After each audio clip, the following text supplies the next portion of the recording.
Hey, welcome back to the channel. In this episode, I'm talking about the Laguna REVO 1216, the lathe that I've been using weekly now, putting out a weekly video for the last about 10 months now, since I replaced the old machine with this one.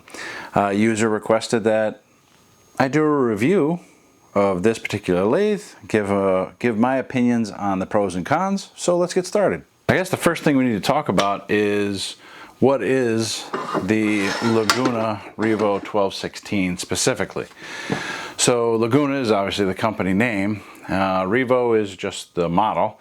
The 1216 refers to the 12-inch throw that we have, or 6 inches from center to the bed.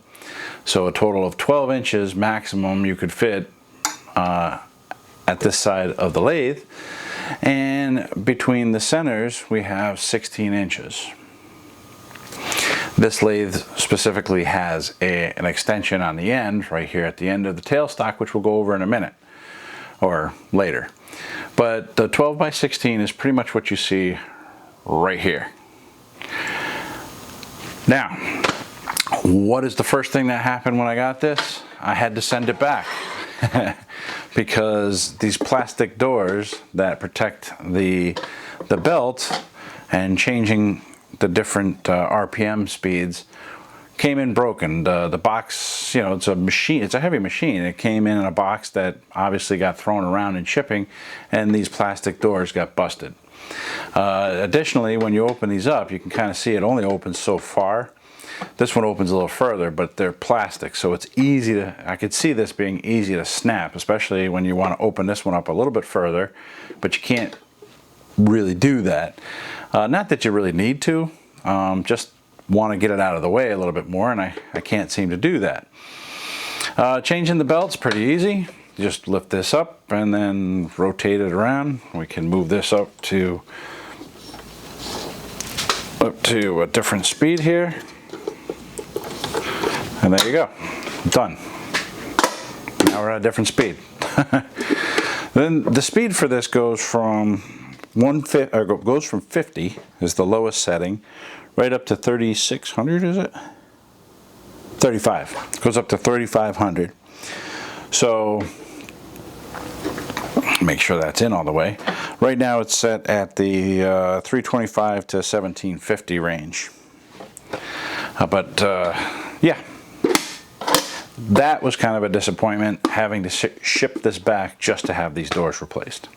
This is a 10-inch extension, which again we'll go over in a minute why I have this, but for now it's a 12 by 16. Now you're not going to get a full 12 out of it because your shape, if you did 12 inches and you didn't have it perfectly drilled in the center, it's a little oblong, you're going to rub against the bed. So chances are you're going to be at about 11 3/4 would probably be the really true max you're going to get between centers. You may have noticed from the previous shot that I took the chuck off, because the chuck doesn't come with the lathe. You have to buy your chuck separately, but it does come with a sprue and tailstock. Live center, whatever you want. That's not live center. What is that called again? You know what I'm talking about. See, I'm still new. But anyway, I digress here. So we got what is considered 16 inches. Or is it? If we put this up against the sprue, right about there, we can see it's not exactly 16 inches. And we have the tailstock out as far as we can go without the extension. This could be a semi-con, if you will. The safety feature for the spindle, or for the, spindle, right? For the headstock. For the headstock, spindle, whatever the mechanism here is that it turns, is you have to push this in. And that pretty much locks it, but if you take your finger off, it unlocks. So if you want to try and pull this off, you need to lock it down. And to have two hands is difficult, so I always end up having to do something like that. And now I can hold it from this end and spin it off. So it's a bit of a a bit of a challenge if you needed your two hands to put something on. Holding the lock down and trying to put something on with two hands, very difficult. Now there's some ways around that. I've seen some people put magnets in here or a way to force it to stay closed, but then kind of defeats the purpose. I also think they put that there so that if you forgot to unlock it, it unlocks itself. So I don't know if that's really a con or a positive or a bad thing to have as a safety feature. At least one thing I don't like about the lathe is how fat this is. The thickness of this, when you're trying to get it into a bowl so that you can work the scraping it, sometimes, especially like my potpourri pots, you can't get this in there, it's too thick. And that's why I've gone out and got a secondary rest. I mean, you can kind of see how thin this is, and it can get deeper into the bowl and allows me to utilize it, whereas this is just too fat. Now, with that being said, those were pretty much all the cons. Now let's go over some of the positives.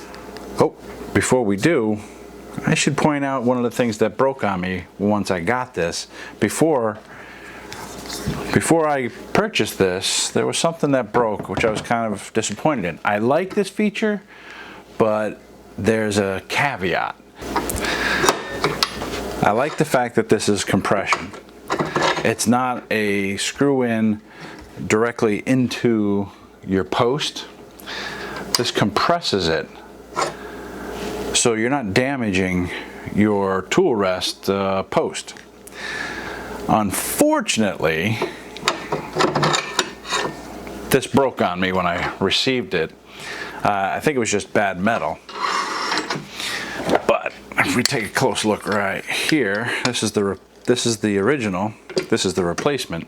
If we can see, hopefully you can see this, but there's a crack that runs up through here from the compression that concerned me, so I got a replacement.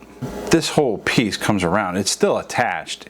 I was worried about it breaking up through this seam here, but it never broke all the way through. But it's a bit of a safety feature, and it was fairly new when I discovered that. I called up Laguna Lathe and said, hey, look, here's my problem, and they were kind enough to send me the replacement. I'm going to leave the bathroom flush in there. All right, so got the new one, and so far it's really nice to move around. Locks in place pretty good. The controls are pretty simple. Power on, power off. Speed control, which is very smooth. I mean, you could dial this in very nice. I mean, you can get easily within 5 RPMs of what your target might be because of how smooth and fairly restrictive this is. It's very, very responsive. It's not a lot of play in. There's no play in this at all. The forward reverse is nice. I have accidentally hit this in reverse, and the machine just turns fluidly. So I mean, in forward, let's turn this down so it's not going too fast, but forward, reverse. You can't even tell it went in reverse. It already went in reverse. And then boom, back to forward. I don't try to do that very often. I don't recommend doing that, but yeah. The controls are fairly easy to operate. The digital readout is really, really handy, and I haven't confirmed the RPMs, but I have no reason not to believe the speed that I'm getting off of this readout. Since we're at this end of the lathe, let's talk about the handle over here. The one thing I like about this lathe that many in its size range do not have is this is threaded under here. I could put a chuck on this side, and there's holes here for that extension that I have at the other end of the lathe, I could bring the extension over here, and with the appropriate tool rest, I could do outboard turning here. The outboard turning that I can get from this side with that 10-inch extension is, well, 10 inches out, but I believe it was a 16-inch throw. So now I got 16 inches by 10 inch on this side of the lathe, which I might do in the future here relatively soon, which is one of the reasons why it hasn't been secured to the table, because I'm not sure where the best location for it is just yet. Although it's not secured to the table and it's only on its rubber feet, it doesn't move around a whole heck of a lot. And there is ways to secure it to the table. I just chose not to because I'm not sure how I want to do the outboard turning yet. The huge advantage that this size machine has that many others in its size range and price point do not have. So you have a 12 by 16 at one end, and at this end a 10 by 15, I think is 16 is the max, so you're probably getting 15 and a half max on this end. And while we're here, there's indexing capabilities. Through this little door, you can lock in, I believe, 24 points of indexing. A great feature of this particular lathe is this power. This advanced technology is PWM. I forget what it stands for. It's like power something management, I believe. But basically there's a unit in here that works the electric motor here with the pulleys and belts here. This power management system, basically when you're doing a heavy cut, it can feel that there's a bogging down of the motor, and it actually ramps it up so you can maintain that speed on the heavy cuts. And when you lighten up, it spins back down. It's noticeable in the sense that you'll hear it wind up, or you can hear it bind just a little bit, but the speed will stay constant, which is great when you're trying to really dig out some material and really carve it out.